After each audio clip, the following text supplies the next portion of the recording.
ओम शांति। 29 नवंबर 2020 की मुरली है।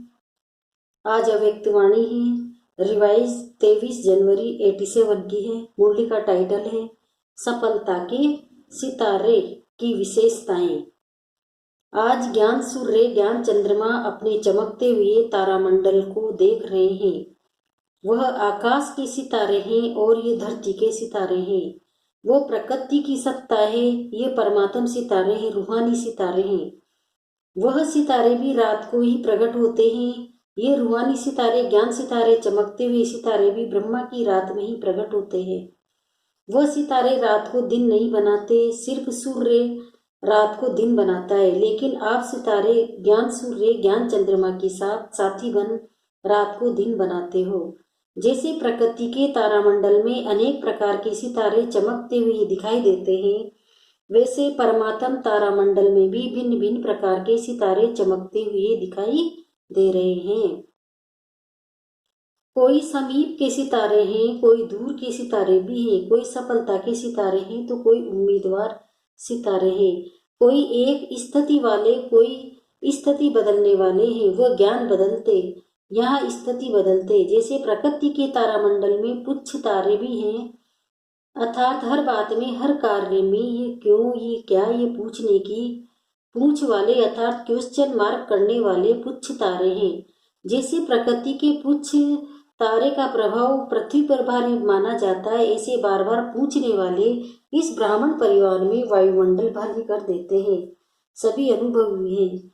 जब स्वयं के प्रति भी संकल्प में क्या और क्यों का पूछ लग जाता है तो मन और बुद्धि की स्थिति स्वयं प्रतिभारी बन जाती है। साथ साथ अगर किसी भी संगठन के बीच व सेवा के कार्य प्रति क्यों क्या कैसा कैसा ये क्वेश्चन मार्क की क्यों का पूछ लग जाता है तो संगठन का वातावरण व सेवा क्षेत्र का वातावरण पूर्ण भारी बन जाता है। तो स्वयं प्रति संगठन व सेवा प्रति प्रभाव पड़ जाता है ना। साथ साथ कई प्रकृति के सितारे ऊपर से नीचे गिरते भी हैं तो क्या बन जाते हैं, पत्थर। परमात्म सितारों से भी जब निश्चय संबंध व स्वधारणा की ऊंची स्थिति से नीचे आ जाते हैं तो पत्थर बुद्धि बन जाते हैं। कैसे पत्थर बुद्धि बन जाते हैं? जैसे पत्थर को कितना भी पानी डालो लेकिन पत्थर पिघलेगा नहीं, रूप बदल जाता है लेकिन पिघलेगा नहीं, पत्थर को कुछ भी धारण नहीं होता है। ऐसे ही जब पत्थर बुद्धि बन जाते तो उस समय कितना भी कोई भी अच्छी बात महसूस कराओ तो महसूस नहीं करते। कितना भी ज्ञान का पानी डालो लेकिन बदलेंगे नहीं। बातें बदलते रहेंगे लेकिन स्वयं नहीं बदलेंगे। इसको कहते हैं पत्थर बुद्धि बन जाते हैं। तो अपने आप से पूछो, इस परमात्म तारामंडल के सितारों के बीच में कौन सा सितारा हूँ?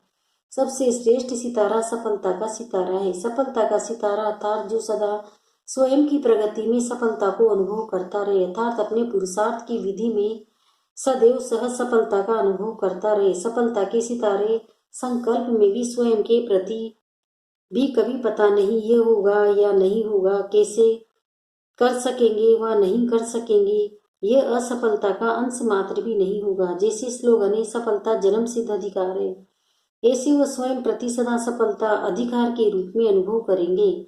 अधिकार की परिभाषा ही बिना मेहनत बिना मांगे के प्राप्त हो, सहज और स्वतः प्राप्त हो, इसको कहते हैं अधिकार।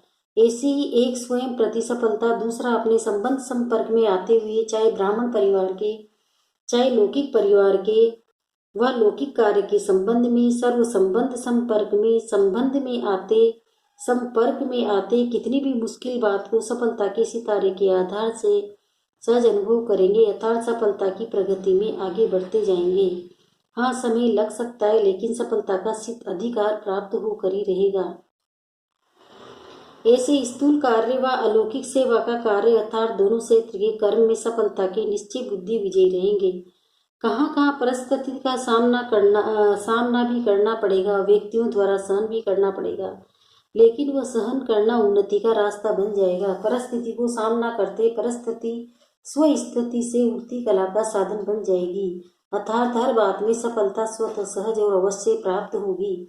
सफलता का सितारा उसकी विशेष निशानी है। कभी भी स्व की सफलता का अभिमान नहीं होगा, वर्णन नहीं करेगा, अपने गीत नहीं गाएगा, लेकिन जितनी सफलता उतना नम्र चित्त निर्माण निर्मल स्वभाव होगा और दूसरे उसके गीत गाएंगे, लेकिन वह स्वयं सदा बाप के गुण गाएगा। सफलता का सितारा कभी भी क्वेश्चन मार्क नहीं करेगा, सदा बिंदी रूप में स्थित रह हर कार्य में औरों को भी ड्रामा की बिंदी स्मृति में दिलाए, विघ्न विनाशक बनाए, समर्थ बनाए, सफलता की मंजिल के समीप लाता रहेगा। सफलता का सितारा कभी भी हद की सफलता की प्राप्ति को देख प्राप्ति की स्थिति में बहुत खुशी और परिस्थिति आई व प्राप्ति कुछ कम हुई तो खुशी भी कम हो जाए, ऐसी स्थिति परिवर्तन करने वाले नहीं होंगे। सदा बेहद के सफलता मूर्त होंगे, एक रस एक श्रेष्ठ स्थिति पर स्थित होंगे, चाहे बाहर की परिस्थिति व कार्य में बाहर के रूप से औरों को असफलता अनुभव हो, लेकिन सफलता का सितारा असफलता की स्थिति के प्रभाव में न आकर सफलता की स्व स्थिति से असफलता को भी परिवर्तन कर लेगा देगा। ये है सफलता के सितारे की विशेषताएं। अभी अपने से पूछो, मैं कौन हूँ? सिर्फ उम्मीदवार हूँ या सफलता स्वरूप हूँ? उम्मीदवार बनना भी अच्छा है, लेकिन सिर्फ उम्मीदवार बन चलना, प्रत्यक्ष सफलता का अनुभव न करना, इसमें कभी शक्तिशाली कभी दिल शिकस्त ये नीचे ऊपर होने का ज्यादा अनुभव करते हैं। जैसे कोई भी बात में अगर ज्यादा नीचे ऊपर होता रहे तो थकावट हो जाती है ना, तो इसमें भी चलते चलते थकावट का अनुभव दिल शिकस्त बना देता है। तो नाम उम्मीदवार से उम्मीदवार अच्छा है, लेकिन सफलता स्वरूप का अनुभव करने वाला सदा श्रेष्ठ अच्छा। सुना तारामंडल की कहानी, सिर्फ मधुबन का हाल तारामंडल नहीं है, बेहद प्रमाण ब्राह्मण संसार तारामंडल है। अच्छा, सभी आने वाले नए बच्चे नए भी हैं और पुराने भी बहुत हैं, क्योंकि अनेक कल्प कल्प के हो तो अति पुराने भी हो। तो नए बच्चों का नया उमंग मिलन बनाने का ड्रामा भी नून प्रमाण पूरा हुआ। बहुत उमंग रहा ना, जाए जाए इतना उमंग रहा जो डायरेक्शन भी नहीं सुना। मिलन की मस्ती में मस्त थे ना, कितना कहा कम आओ तो कोई नहीं सुना। बाप दादा ड्रामा के हर दृश्य को देख हर्षित होते ही कि इतने सब बच्चों को आना ही था इसलिए आ गए। सब सहज मिल रहा है ना, मुश्किल तो नहीं है ना। ये भी ड्रामा अनुसार समय प्रमाण रिहर्सल हो रही है, सभी खुश हो ना, मुश्किल को सहज बनाने वाले हो ना, हर कार्य में सहयोग देना, जो डायरेक्शन मिलते हैं उसमें सहयोगी बनना अर्थात सहज बनाना। अगर सहयोगी बनते हैं तो 5,000 भी समा जाते हैं, और सहयोगी नहीं बनते अर्थात विधि पूर्वक नहीं चलते तो 500 से भी सामना मुश्किल। इसलिए दादियों को ऐसा अपना रिकॉर्ड दिखाकर जाना जो सबके दिल से यही निकले कि 5,500 के बराबर समाये हुए थे। इसको कहते हैं मुश्किल को सहज करना। तो सबने अपना रिकॉर्ड बढ़िया भरा है ना, सर्टिफिकेट अच्छा मिल रहा है। ऐसे ही सदा खुश रहना और खुश करना, तो सदा ही तालियां बजाते रहेंगे। सदा रिकॉर्ड है, इसलिए देखो ड्रामा अनुसार 2 बार मिलना हुआ, ये नयों की खातरी ड्रामा अनुसार हो गई। अच्छा,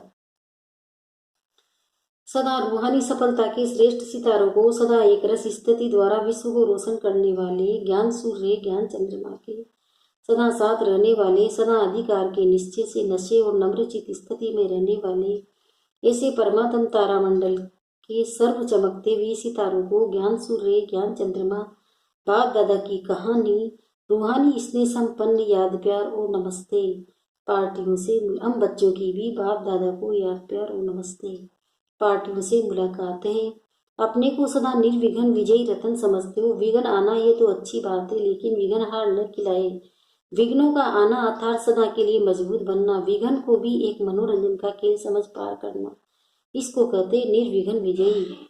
तो विघ्नों से घबराते तो नहीं, जब बाप का साथ है तो घबराने की कोई बात ही नहीं है। अकेला कोई होता है तो घबराता है, लेकिन अगर कोई साथ होता है तो घबराते नहीं, बहादुर बन जाते हैं। तो जहाँ बाप का साथ है वहाँ विघ्न घबराएगा या आप घबराएंगे। सर्वशक्तिमान के आगे विघ्न क्या है? कुछ भी नहीं। इसलिए विघ्न खेल लगता है, मुश्किल नहीं लगता। विघ्न अनुभवी और शक्तिशाली बना देता है। जो सदा बाप की याद और सेवा में लगे हुए हैं, बिजी है, वह निर्विघ्न रहते हैं। अगर बुद्धि बिजी नहीं रहती तो विघ्न व माया आती है। अगर बिजी रहे तो माया भी किनारा कर लेगी, आएगी नहीं, चली जाएगी। माया भी जानती है कि मेरा साथी नहीं है, अभी परमात्मा का साथी है, तो किनारा कर लेगी। अनगिनत बार विजयी बने हो, इसलिए विजय प्राप्त करना बड़ी बात नहीं है।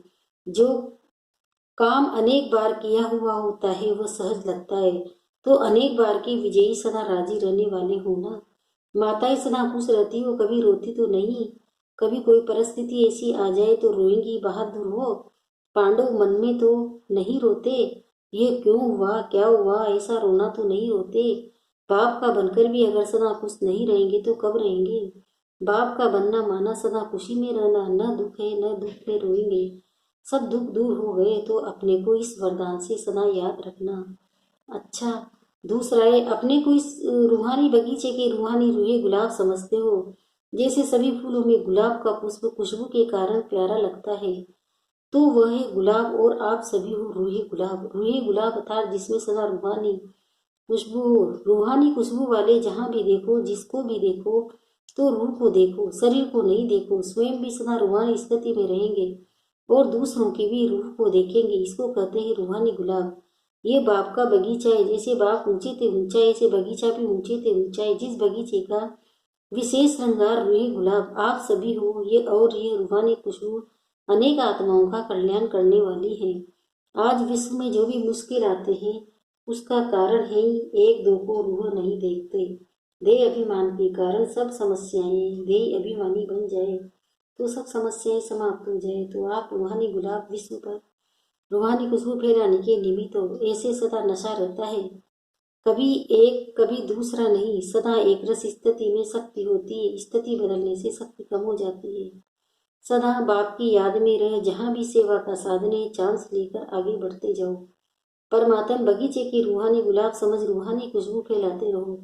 कितनी मीठी रूहानी खुशबू है। जिस खुशबू को सब चाहते हैं वह रूहानी खुशबू अनेक आत्माओं की साथ साथ अपना भी कल्याण कर लेती है। बाप दादा देखते हैं कि कितनी रूहानी खुशबू कहाँ कहाँ तक फैलाते रहते हैं। जरा भी कहाँ देह अभिमान मिक्स हुआ तो रूहानी खुशबू ओरिजिनल नहीं होगी। सदा इस रूहानी खुशबू से औरों को भी खुशबूदार बनाते चलो। सदा चलो, कोई भी हलचल हिलाती तो नहीं। कुछ भी होता है सुनते देखते, थोड़ा भी हलचल में तो नहीं आ जाते। जब नथिंग न्यू है तो हलचल में क्यों आए। कोई नई बात हो तो हलचल हो। ये क्या क्यों अनेक कल्प हुई, इसको कहते हैं ड्रामा के ऊपर निश्चय बुद्धि। सर्वशक्तिवान के साथी है इसलिए बेपरवाह बादशाह है। सब फिकर बाप को दे दिए तो स्वयं सदा बेफिक्र बादशाह। सदा रूहानी खुशबू फैलाते रहो तो सब विघ्न खत्म हो जाएंगे। वरदान है, प्रत्यक्षता के समय को समीप लाने वाले सदा शुभ चिंतक स्वचिंतक भव। सेवा में सफलता का आधार है शुभ चिंतक वृत्ति, क्योंकि आपकी ये वृत्ति आत्माओं की ग्रहण शक्ति व जिज्ञासा को बढ़ाती है। इससे वाणी की सेवा सहज सफल हो जाती है और स्व के प्रति स्व चिंतन करने वाली स्वचिंतक आत्मा सदा मायाप्रु किसी भी कमजोरी को ग्रहण करने से व्यक्ति व वैभव की आकर्षण से प्रूफ हो जाती है। तो जब ये दोनों वरदान प्रैक्टिकल जीवन में लाओ तब प्रत्यक्षता का समय समीप आए। स्लोगन, अपने संकल्पों को भी अर्पण कर दो तो सर्व कमजोरियां स्वतः दूर हो जाएगी। ओम शांति। ओम